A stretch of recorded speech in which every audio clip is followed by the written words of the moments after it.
Hello everybody, Caleb Dancy here with Dancy Design Build. Today I just wanted to give a project update on our Harriman basement that we're doing. We got all the insulation in and everything ready for drywall. So that's what's going on today, is the drywall installation. But before we do that, I wanted to show you the insulation and how that can help your home feel more comfortable as far as sound dampening and noise transmission, as well as a little bit of heat retention and efficiency too in the basement. So here's the entryway into the owner side of the basement that we're talking about.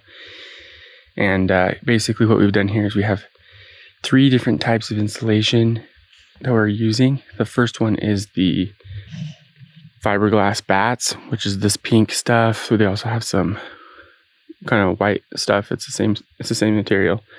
And then also some tan. It's all one type of insulation. And it's good for heat and for sound as well. But really the best for sound is this other type right here. Now this is the rock wool, and it's a fireproof and really good for sound dampening, and that's what we were using there. So this wall is actually going to be a tenant wall, and that's why I wanted to make sure that it's really good on sound. The other type of insulation that we're doing is in the ceiling. It's a blown-in cellulose, which is also better for sound dampening, which is a big concern here. So basically what we do here is staple up a mesh fabric onto the ceiling, and then, so you can see that here, and then stapled onto every joist, and then blown in. They cut a hole and blow it in with a machine, so it's all stuffed in full there. And blown in cellulose is basically a shredded newspaper, recycled.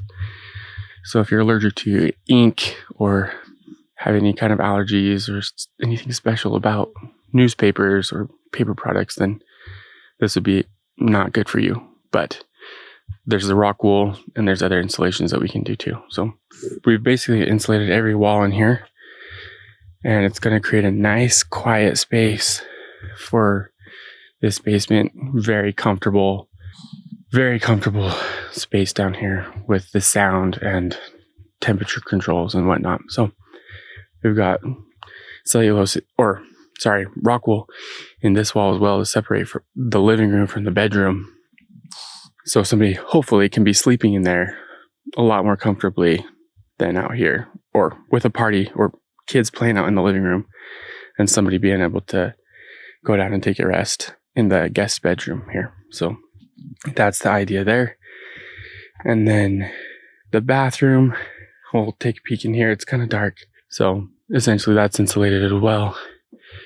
And then this was the cold storage room that they're extending out. So we have the insulation here on all of the walls, and then the blown in cellulose on the ceiling there too. For thermal energy, there's not a lot of heat loss in basements, so insulation is not super critical. But one area to be aware of is up in the ceiling. This area is called the rim board on the outside of the house, where it's above the foundation, where the foundation ends, but before where the first floor starts. And that area is one critical area to make sure we have insulated very well before the basement's finished. So if you're not doing any insulation in your basement, any additional besides what's required by minimum code, we just want to double check and make sure that every one of these cells up here against the foundation wall is covered very well. So that'll avoid any cold air coming in, and just being able to have access all the way down the whole home through that whole cavity. If you're looking to get your basement done and you're in the Harriman area in South Salt Lake, give us a call. We'd love to chat with you, talk about your basement finish, what you want to have done, and see how we can help. Thanks.